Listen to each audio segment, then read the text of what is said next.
एकादशी की रात्रि में श्री हरि विष्णु के समीप जागरण का महात्म्य। एक बार की बात है, सभी धर्मों के ज्ञाता, वेद और शास्त्रों के अर्थ ज्ञान में पारंगत, सबके हृदय में रमण करने वाले श्री हरि विष्णु के तत्व को तत्वतः जानने वाले तथा भगवत परायण प्रहलाद जी जब सुखपूर्वक बैठे हुए थे, उसी समय उनके समीप स्वधर्म का पालन करने वाले महर्षि कुछ पूछने के लिए आए। महर्षियों ने कहा, हे प्रहलाद जी, आप कोई ऐसा साधन बताइए जिसमें ज्ञान, ध्यान, इंद्रिय निग्रह के बिना अनायास ही भगवान श्री विष्णु हरि का परम पद प्राप्त हो जाता है।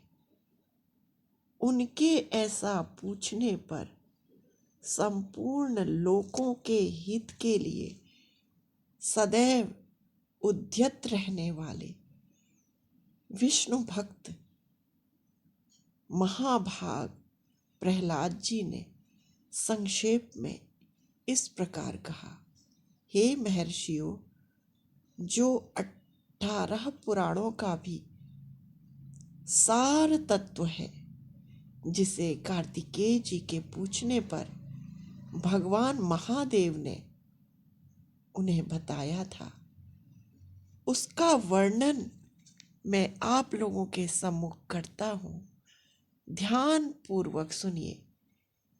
महादेव जी कार्तिकेय से बोले, जो कलिकाल में एकादशी की रात्रि में जागरण करते समय वैष्णव शास्त्र का पाठ करते हैं, उनके कोटि कोटि जन्मों में किए हुए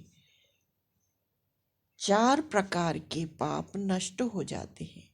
जो एकादशी के दिन वैष्णव शास्त्र का उपदेश करता है, उसे मेरा भक्त जानना चाहिए। जिसे एकादशी की रात्रि में निद्रा नहीं आती, अर्थात जो उत्साहपूर्वक जागरण करता है, नृत्य करता है और गीत गाता है, भगवान की भक्ति के गीत गाता है, भगवान श्री विष्णु के लिए जागरण करता है, वह मेरा विशेष भक्त है। मैं उसे उत्तम ज्ञान प्रदान करता हूँ। महादेव ज्ञान के देवता माने जाते हैं और भगवान विष्णु मोक्ष प्रदान करते हैं, क्योंकि मोक्ष के देवता भगवान विष्णु हैं। अतः मेरे भक्त को, अर्थात महादेव के भक्त को विशेष रूप से श्री हरि विष्णु की प्रसन्नता के लिए एकादशी की रात्रि में जागरण करना चाहिए। जो भगवान विष्णु से वैर करते हैं, उन्हें पाखंडी जानना चाहिए। जो एकादशी को जागरण करते हैं और भगवान विष्णु की प्रसन्नता के लिए भक्ति के गीत गाते हैं, उन्हें आधे निमेष में अग्निष्टोम तथा अतिरात्र यज्ञ के समान फल प्राप्त होता है। जो रात्रि जागरण में बारंबार श्री विष्णु के मुखार बिंदु का दर्शन करते हैं, उनको भी वही फल प्राप्त होता है जो मानव द्वादशी तिथि को भगवान विष्णु के आगे उनके सम्मुख जागरण करने वाले को प्राप्त होता है। ऐसे लोग यमराज के पाश से मुक्त हो जाते हैं। जो द्वादशी को जागरण करते समय गीता शास्त्र का अध्ययन करते हैं, मनोविनोद करते हुए, आनंद करते हुए गीता शास्त्र का अध्ययन पाठ करते हैं, वे भी यमराज के बंधन से मुक्त हो जाते हैं। जो प्राण त्याग हो जाने पर भी द्वादशी का जागरण नहीं छोड़ते, वे धन्य हैं और पुण्यात्मा हैं। जिनके वंश के लोग एकादशी की रात्रि में जागरण करते हैं, वे ही धन्य हैं। जिन्होंने एकादशी को जागरण किया है, उन्होंने यज्ञ कर लिया, दान, गया श्राद्ध और नित्य प्रयाग स्नान कर लिया। जिन्होंने एकादशी का जागरण कर लिया, उन्होंने नित्य प्रयाग स्नान किया, उन्होंने नित्य यज्ञ किया, नित्य दान किया, नित्य गया श्राद्ध कर लिया। उन्हें सन्यासियों का भी पुण्य मिल गया और उनके द्वारा इष्टापूर्त कर्मों का भी भली भांति पालन हो गया। हे षडानन, महादेव कहते हैं, हे षडानन, भगवान विष्णु के भक्त जागरण सहित एकादशी का व्रत करते हैं, इसीलिए वे मुझे सदैव विशेष प्रिय हैं।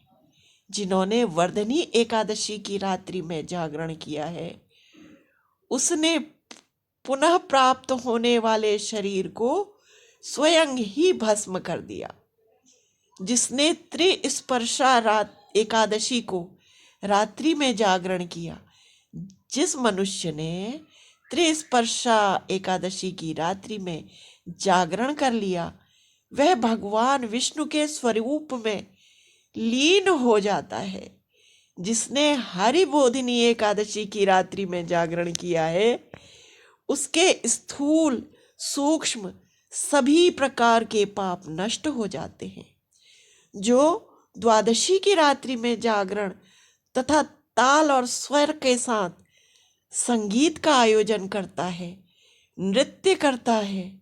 नृत्य का आयोजन करता है, उसे महान पुण्य की प्राप्ति होती है। जो एकादशी के दिन ऋषियों के द्वारा बनाए हुए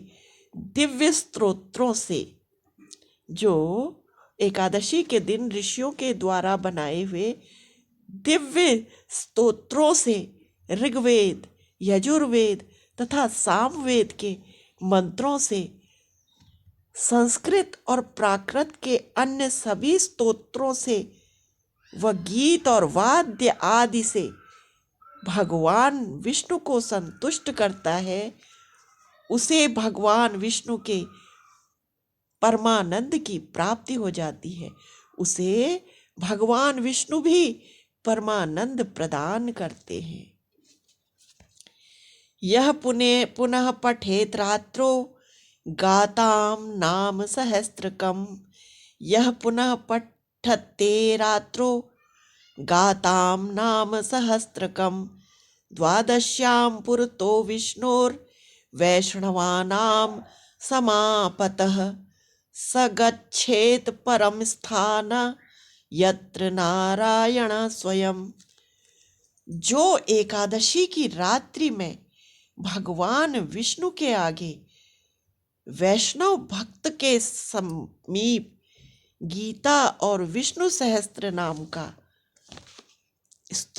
पाठ करता है, वह उस परम धाम में जाता है जहां स्वयं भगवान श्री विष्णु नारायण विराजमान है। स्कंद पुराण 12 महात्म्य 28, 43, 44। पुण्यमय भागवत तथा स्कंद पुराण भगवान विष्णु को अत्यधिक प्रिय है। मथुरा और व्रज में भगवान विष्णु के बाल चरित्र का जो वर्णन किया गया है, उसे जो एकादशी की रात्रि में भगवान केशव के पूजन के समय भगवान केशव को के प्रसन्नता के लिए उन्हें श्रवण कराता है, अर्थात उसका पाठ करता है, उस बाल चरित्र का गायन करता है, उसका कितना पुण्य है यह मैं भी नहीं जानता। भगवान महादेव कहते हैं कि वह पुण्य मैं भी नहीं जानता, कदाचित भगवान विष्णु ही जानते होंगे। हे पुत्र, भगवान के समीप गीत, नृत्य तथा स्तोत्र पाठ आदि से जो फल प्राप्त होता है, वही कलिकाल में श्री हरि के समीप जागरण करते समय विष्णु सहस्त्र नाम का पाठ, गीता का पाठ तथा श्रीमद् भागवत का पाठ करने से सहस्त्र गुना होकर मिलता है। जो श्री हरि के समीप जागरण करते समय रात्रि में दीप दान करता है, उसका पुण्य 100 कल्पों में भी नष्ट नहीं होता। जो जागरण काल में मंजरी सहित तुलसी दल से भक्ति पूर्वक श्री हरि का पूजन करता है, उसका इस संसार में पुनर्जन्म नहीं होता। स्नान, चंदन लेप, धूप दीप नैवेद्य, तांबूल, नारियल का फल, यह सब जागरण काल में भगवान श्री हरि विष्णु को समर्पित करता है, इसका अक्षय पुण्य प्राप्त करता है। हे कार्तिकेय, जो भक्त मेरा है, जो मेरा भक्त ध्यान करना चाहता है, वह एकादशी की रात्रि में श्री हरि के समीप भक्ति पूर्वक, श्रद्धा पूर्वक जागरण करे। एकादशी के दिन जो लोग जागरण करते हैं, उनके शरीर में इंद्र आदि देवता आकर स्थित होते हैं। जो जागरण काल में महाभारत का पाठ करते हैं, वे उस परम धाम में जाते हैं जहाँ सन्यासी महात्मा जाया करते हैं। जो उस समय भगवान श्री रामचंद्र जी का चरित्र दशकंध वध का पाठ करते हैं, वे योग वेत्ताओं की गति को प्राप्त होते हैं।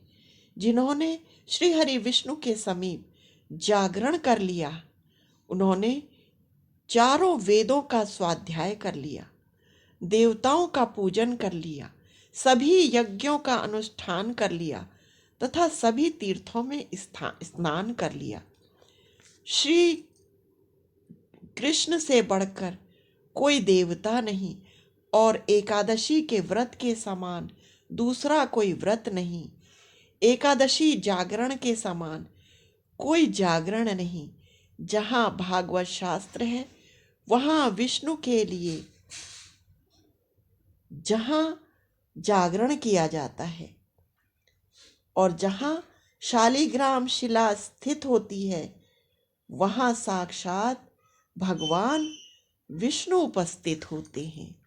ओम नमो भगवते वासुदेवाय। श्री कृष्णाय नमः। हरे कृष्ण कृष्ण कृष्ण हरे हरे, हरे राम राम राम हरे हरे। श्री कृष्ण गोविंद हरे मुरारे, हे नाथ हे नारायण वासुदेव।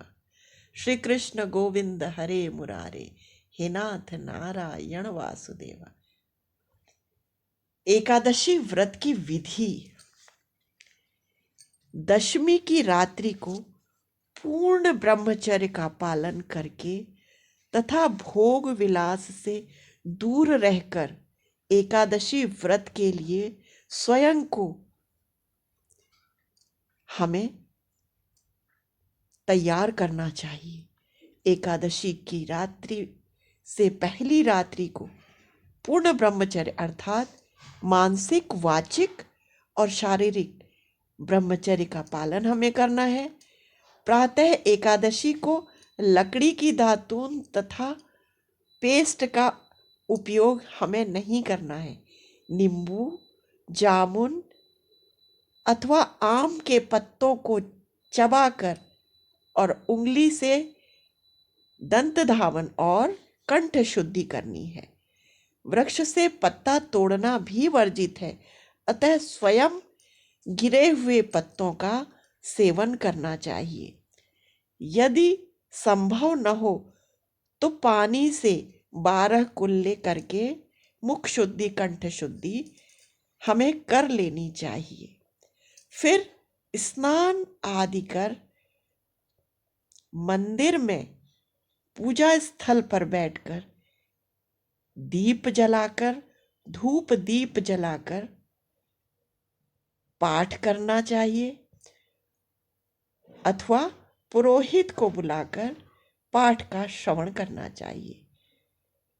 प्रभु श्री हरि विष्णु के सम्मुख इस प्रकार का प्रण करना चाहिए अथवा संकल्प करना चाहिए कि आज मैं पाखंडी और दुराचारी मनुष्य से बात भी नहीं करूंगा और न ही किसी का दिल दुखाऊंगा। गौ, ब्राह्मण आदि को फलाहार, अन्न आदि अर्पित करके उन्हें प्रसन्न करूंगा। रात्रि को जागरण करके कीर्तन करूंगा। ओम नमो भगवते वासुदेवाय इस 12 अक्षर मंत्र अथवा गुरु मंत्र का जाप करूंगा। श्री राम, श्री कृष्ण, श्री हरि नारायण विष्णु इत्यादि विष्णु सहस्त्र नाम को कंठ का भूषण बनाऊंगा। ऐसी प्रतिज्ञा करके श्री विष्णु सहस्त्र नाम को कंठ का भूषण बनाऊंगा। ऐसी प्रतिज्ञा करके श्री विष्णु भगवान के का स्मरण कर प्रार्थना करूंगा कि हे त्रैलोकपति, मेरी लाज आपके हाथ में है, अतः मुझे इस प्रण को पूरा करने की शक्ति प्रदान कीजिए। मौन, जप, शास्त्र का पाठन, कीर्तन, रात्रि जागरण एकादशी के व्रत में विशेष लाभ पहुंचाने वाले हैं। अतः इन कर्मों को एकादशी व्रत करने वाले को अवश्य करना चाहिए। एकादशी के दिन अशुद्ध द्रव्य से बने पेय को नहीं पीना चाहिए।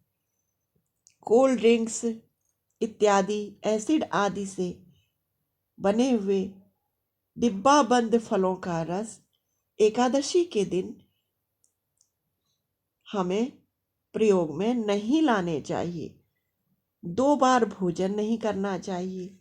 आइसक्रीम व तली हुई चीजें नहीं खानी चाहिए। फल अथवा घर में निकाला हुआ फल का रस अथवा थोड़े से दूध को पीकर अथवा जल पीकर उपवास करना विशेष लाभदायक माना जाता है। व्रत के दिन इन 3 दिनों में व्रत के एक दिन पूर्व दशमी को, एकादशी को और द्वादशी को कांसे के बर्तन में भोजन नहीं करना चाहिए। मांस, मदिरा, प्याज, लहसुन, मसूर की दाल, उड़द और चने की दाल नहीं खाना चाहिए। शाक और शहद और तेल और अत्यधिक जल का प्रयोग, इन सब वस्तुओं का सेवन नहीं करना चाहिए।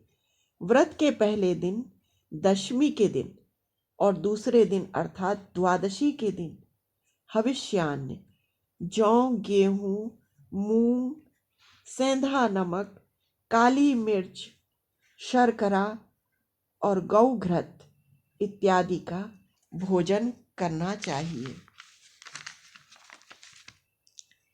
फलाहारी को भी गोभी, गाजर, शलगम, पालक, कुल्फा का साग इत्यादि का सेवन नहीं करना चाहिए। एकादशी के दिन यदि संभव हो तो पूर्णतया उपवास करना उत्तम माना जाता है। जल भी निषिद्ध है। पूर्णतया निर्जला एकादशी का उपवास अत्यधिक उत्तम माना गया है। यदि शारीरिक क्षमता न हो तो आम, अंगूर, केला, बादाम, पिस्ता इत्यादि अमृत फलों का सेवन करके एकादशी का फलाहारी व्रत कर सकते हैं। ये भी संभव न होने पर एक समय सेंधा नमक इत्यादि से बना हुआ फलाहार सेवन करके एकादशी का व्रत पालन करना चाहिए। जुआ, निद्रा, पान, पराई निंदा, चुगली, चोरी, हिंसा, मैथुन का त्याग अर्थात ब्रह्मचर्य का पूर्णतया पालन, क्रोध का त्याग, झूठ का त्याग, कपट आदि अन्य कुकर्मों से नितांत दूर ही रहना चाहिए। बैल की सवारी भी नहीं करनी चाहिए। भूलवश किसी निंदक से बात हो जाए तो इस दोष को दूर करने के लिए भगवान सूर्य के दर्शन तथा धूप दीप आदि से श्री हरि विष्णु का पूजन कर क्षमा मांग लेनी चाहिए। एकादशी के दिन घर में झाड़ू पोछा नहीं लगाना चाहिए। इससे चींटी आदि सूक्ष्म जीवों की मृत्यु का भय बना रहता है। इस दिन बाल भी नहीं कटाने चाहिए। मधुर वाणी बोलनी चाहिए, अधिक नहीं बोलना चाहिए। अधिक बोलने से न बोलने योग्य वचन भी निकल जाते हैं। सत्य भाषण करना चाहिए। इस दिन यथाशक्ति अन्न का दान करना चाहिए, किंतु स्वयं किसी का दिया हुआ अन्न जल कदापि ग्रहण नहीं करना चाहिए। प्रत्येक वस्तु प्रभु श्री विष्णु नारायण को भोग लगाकर तुलसी दल अर्पित करके ही ग्रहण करनी चाहिए। एकादशी के दिन किसी संबंधी की मृत्यु हो जाए तो उस दिन व्रत रखकर उसका फल संकल्प करके मृतक को अर्पित कर देना चाहिए और श्री गंगा जी में पुष्प अर्थात उसकी अस्थि प्रवाहित करने पर भी एकादशी का व्रत रखकर और व्रत का फल प्राणी के निमित्त अर्पित कर देना चाहिए। प्राणी मात्र को अंतर्यामी का अवतार समझकर किसी से भी छल कपट हमें अपने जीवन में कभी भी नहीं करना चाहिए। अपना अपमान करने वाले अथवा कटु वचन बोलने वाले पर भी हमें भूल करके भी क्रोध नहीं करना चाहिए, जो कि हमसे बार बार हो जाता है। अपना अपमान करने वाले और अपने से कटु वचन बोलने वाले के प्रति हमें क्रोध आ जाता है, किंतु प्रयत्न करके इसका त्याग करना चाहिए। संतोष का फल सर्वदा मधुर होता है। मन में सभी प्राणियों के प्रति दया रखनी चाहिए। इस विधि से व्रत का पालन करने वाला उत्तम फल को प्राप्त करता है। द्वादशी के दिन ब्राह्मणों को भोजन कराकर अन्नदान करके मिष्टान दक्षिणा आदि से प्रसन्न करके उनकी परिक्रमा कर लेनी चाहिए। व्रत खोलने की विधि: द्वादशी को सेवा पूजा के स्थान पर बैठकर धूप दीप जलाकर भुने हुए चनों के सात चनों के 14 टुकड़े करके अपने सिर के पीछे फेंक देने चाहिए। मेरे 7 जन्मों के शारीरिक, वाचिक और मानसिक पाप नष्ट हो गए। इस प्रकार की भावना करके 7 अंजलि जल पीकर और चने के 7 दानों को खाकर व्रत खोलना चाहिए। व्रत पारण करने के लिए जो समय निश्चित होता है उसी समय पर हमें एकादशी का व्रत पारण करना चाहिए। केवल एकादशी को व्रत कर लेने मात्र से एकादशी का व्रत पूरा नहीं होता। विधि विधान पूर्वक हमें पारण भी करना चाहिए। यदि हम विधि विधान पूर्वक पारण नहीं करते तो हमारा एकादशी का व्रत हमें कोई भी लाभ प्रदान नहीं करेगा। यद्यपि एकादशी का व्रत भगवान श्री विष्णु के, हरि के नारायण के, श्री कृष्ण की प्रसन्नता के लिए किया जाता है, किसी लाभ के लिए नहीं, किसी पुण्य के लिए नहीं। फिर भी हमें पूर्ण विधि विधान के साथ दशमी, एकादशी और द्वादशी का नियम पालन करते हुए ही एकादशी के व्रत का पालन करना चाहिए। हरे कृष्ण कृष्णा कृष्णा हरे हरे, हरे राम राम राम हरे हरे।